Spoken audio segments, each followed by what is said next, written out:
standing before him. And I heard the voice of the Lord saying to me, I want you to lay your hand upon General Chiwenga. And these are the things that I want you to say concerning, I want you to anoint him. And so he gave me a task to anoint him for something that I'm not at liberty to mention at the moment. And so I anointed him, and I prayed for him. And the voice of the Lord said, I want you to anoint him for the task he's supposed to be doing. Because this nation has to progress. This nation has to be lifted from where it is. And the man has to understand the purpose and the plan that God has placed upon him. God wants him to understand that plan. If he can understand the assignment, he will die an honored man. God said to me, if he can be able to do things right, if he can correct the wrong that took place in your nation, he will die an honored man. And so God has given our general a period to make things right. This period, if he does it right, he's going to be honored. And so the Lord has given him that chance. At first, it was given to our current leader. But this time, the Lord said, I've shifted the ball. I'm giving it to him to do what is right. So God has given him a space, a period to do what is right. Because that is the reason why he's walking and breathing at this moment. Because God wants him to do what is right. And when he does what is right, he is going to be honored. He's going to be honored because I saw him being celebrated by so many nations after when he has done what he is supposed to do. Because this nation has to progress. This nation has to develop. And God has raised him at such a point as this so that he can be the man that God has called him to be. And also the Lord, this is what the Lord spoke to me about. He said he has to learn to release forgiveness, but to correct what needs to be corrected so that the nation can move forward and be able, there are structures and the things that are supposed to be done in our nation. And so that's the calling that God has called him to that. And again, the Lord took me in a vision, and this is what I saw. I saw the crown of the current leader being lifted. It's like I saw the hand of God. It removed the crown that was upon his head.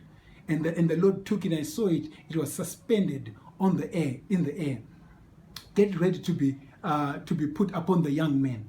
And so the Lord said to me, I want you to declare the new life of Zimbabwe that is coming in again. I want you to declare that. And so I began to declare. And so right now, where we are at the moment, the things that we are supposed to be doing at this moment, because there's going to be a change of leadership. I saw the removal of the current leader. The Lord showed me. It's quite brutal. I cannot mention it to detail because I'm on video. And also for the sake of those that are watching, I'm not at liberty to share the things that God showed me in detail concerning his life. But the best that he can do now, if these wolves come to make demands, one thing he must do is to resign.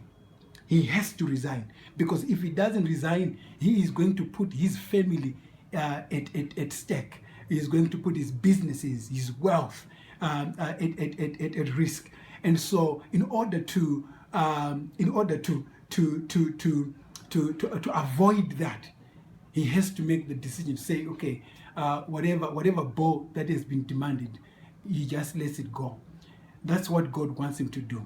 And so at the moment, at the current time, I saw there was no more protection for him. God removed his protection, because the things that he should have done in a dialogue, because God had instructed that he should do a dialogue, because that dialogue was going to shield him from the plans that were being put against him. So it's like that. And so God wants to make sure that this nation goes forward.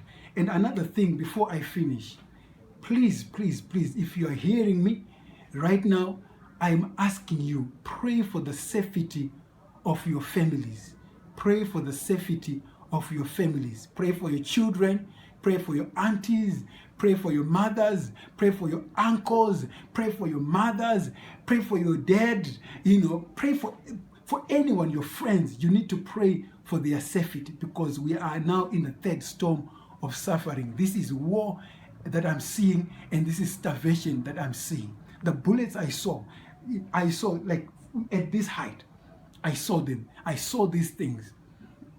And so the Lord showed me this thing, and he said, I am determined to do this, because war is going to change the way in which things are done. It's going to change some ideologies.